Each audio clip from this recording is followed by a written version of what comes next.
name is Andrew Schaefer. I'm the Director of Design and Engineering for Busch Gardens, Tampa Bay. And with me, I've got Jim Shea, President of Premier Rides. So welcome, we're here at IAAPA.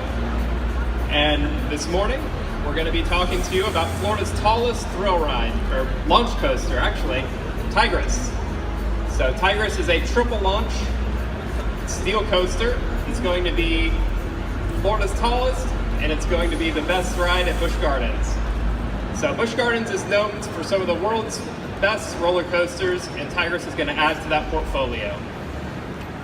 So, Sarah, we'd like to present a sweet surprise to you guys here at IAAPA this morning.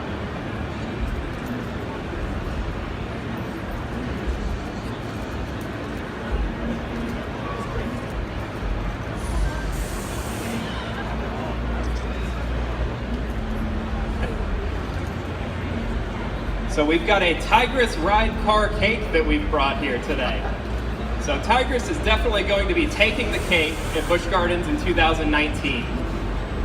Not only is Tigris going to be an awesome thrill ride, but throughout the ride realm, we're going to be presenting educational moments that's also going to talk to you about the plight of the tigers in the wild. And we will also talk to you about how the SeaWorld and Busch Gardens Conservation Fund is going to be helping these animals. So, and sorry everybody. So, Premier Rides bringing Tigris to Busch Gardens in 2019, and we thank you for joining us this morning, and hope you enjoy our awesome cake that we brought to you. I'll be turning it over to Stuart, and thank you everybody for joining us at IAAPA.